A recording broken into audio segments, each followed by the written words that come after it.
আসসালামু আলাইকুম। Marriage cabinet থেকে বলছি। বিবাহ বিষয়ক আলোচনা চলছে। আমরা ২৩তম পর্ব শেষ করেছি। ২৪তম পর্বের কাজ শুরু করব আজকে। ইতিমধ্যে আমরা জেনেছি যে আমরা কিভাবে সিভি তৈরি করব, কিভাবে যোগাযোগ করব, কিভাবে ম্যারেজ মিডিয়া সিলেক্ট করব ইত্যাদি। তো আজকে যে ব্যাপারটা ঘটে অনেক সময় যে সিভি রিজেক্ট হলে আমরা কি করব? এই ব্যাপারে কিছু কথা বলব। তো অনেকেরই একটা সমস্যা হয়। অনেকে মানসিকভাবে ভেঙে পড়েন সিভি রিজেক্ট হলে। তো এই ব্যাপারে কিছু বাস্তবসম্মত অভিজ্ঞতার আলোকে কিছু কথা বলি। আশা করি আপনাদের উপকারে আসবে। তো টপিকটা হলো সিভি রিজেক্ট হলে কি করবেন অ্যাকচুয়ালি? তো ম্যারেজ মিডিয়ায় সিভি দেওয়ার পর বারবার অনেক সময় রিজেকশন আসে। মনে হয় যে সমস্যা কি আমার মধ্যেই কিনা? আসলে সত্যি কথা হলো রিজেকশন মানেই যে আপনি খারাপ তা কিন্তু না।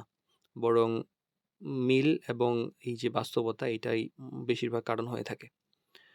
তো এই যে আ অমিল হয় এক্ষেত্রে আসলে নিজেকে দোষ দিবেন কিনা? অবশ্যই নিজেকে দোষ দেয়া যাবে না। কারণ বিয়ের ক্ষেত্রে পছন্দ, পারিবারিক মিল, মানসিক প্রস্তুতি এইসব একসাথে মেলা অনেক কঠিন। তো রিজেকশন মানে অযোগ্যতা নয়। আর কেন রিজেক্ট হলো কারণটা বোঝা দরকার। মানে যদি আপনি জানতে পারেন কোনো মাধ্যমে যে আপনি কেন রিজেক্ট হয়েছেন। অনেক সময় এমন হয় যে বয়সের ব্যবধান, উচ্চতা বা শারীরিক কোনো ইস্যু বা আপনার শিক্ষা বা পেশা সংক্রান্ত কোনো ব্যাপার থাকে, পারিবারিক কাঠামোর কিছু ব্যাপার থাকে, ধর্মীয় চর্চার পার্থক্য থাকে। এইসব কারণ জানলে অনেক সময় সহজ হয়। আর প্রত্যেকের জন্য তো আলাদা করে কাস্টমাইজ করার সুযোগ নেই। আপনি আপনার জায়গা থেকে যদি মানে পারফেক্টলি কোনো কিছু চর্চা করেন সেটাই বেশি গুরুত্বপূর্ণ। তো আ যদি এমন কিছু জানেন তো সেক্ষেত্রে যদি প্রয়োজন হয় বা সম্ভব হয় সেক্ষেত্রে সিভি নিয়ে বা নিজের কোয়ালিফিকেশন নিয়ে আরেকবার চিন্তা করার সুযোগ হতে পারে। তো সেক্ষেত্রে আমরা কি করতে পারবো যে তথ্যগুলো আপডেট আছে কিনা রিচেক করতে পারি। ভাষা ভদ্র এবং পরিষ্কার আছে কিনা এবং কোথাও অতিরঞ্জন বা অস্পষ্টতা আছে কিনা। তো অনেক সময় দেখা যায় ছোটখাটো কোনো পরিবর্তনই মানে অনেক আ বাস্তব বা বড় কোনো পার্থক্য নিয়ে আসতে পারে। তো সেক্ষেত্রে আমরা কিছু জিনিস আ মানে চিন্তা করতে পারি। যেমন প্রত্যাশা বাস্তব করার একটা ব্যাপার থাকে।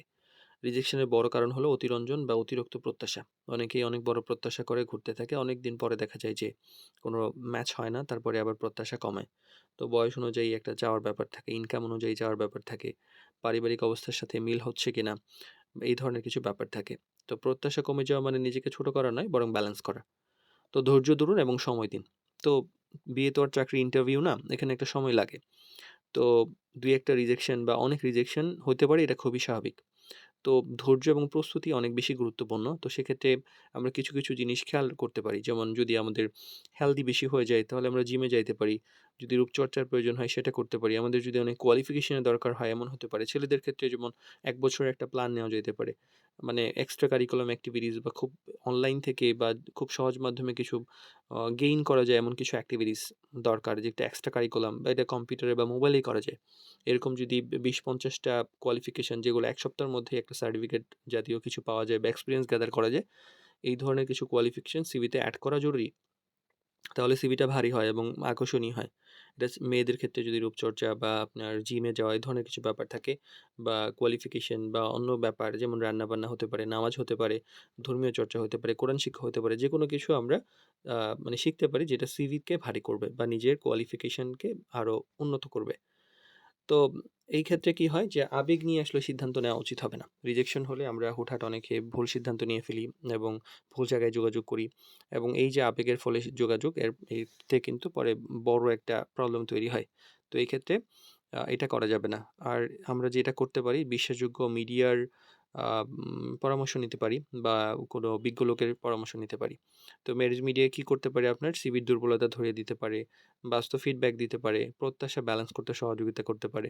তো সেক্ষেত্রে একা না লড়ে আ যদি সহযোগিতা নেওয়ার প্রয়োজন হয় সেখানে নিতে পারেন। তো এই ক্ষেত্রে ফাইনালি যেটা হলো যে আমরা নিজের প্রস্তুতি নিতে পারি। মানে নিজে নিতে থাকতে পারি যতক্ষণ না পর্যন্ত না হয়। বিয়েটা একটা রেসের মতো। যতক্ষণ না পর্যন্ত ঘরে বউ বা জামাই আসে বা বিয়ে হয় ততক্ষণ পর্যন্ত এটা চেষ্টা চালায় যাইতে হয়। তো সেক্ষেত্রে মানসিক প্রস্তুতি নিতে হয়। আচরণ ও যোগ্যতার বা কমিউনিকেশন এর যে ব্যাপারগুলা এটা ঠিকমতো করা উচিত। দায়িত্ববোধ বাড়ানো, নিজের স্কিল বা চাকরি যেটা আছে সেটা ভালো দিকে যাওয়া উচিত। তো এই চেষ্টাটা থাকা উচিত। তো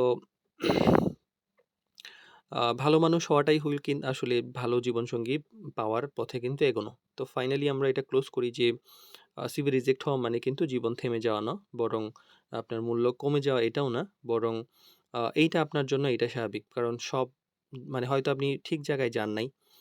সঠিক জায়গায় নিশ্চয়ই কোথাও না কোথাও আপনার জন্য পারফেক্ট কোনো একটা ম্যাচ আছে। সেই জায়গায় গেলেই আপনি হয়তোবা ওই ওই মানুষটাকে আপনি পাবেন।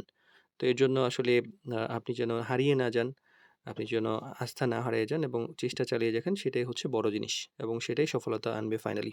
আসসালামু আলাইকুম।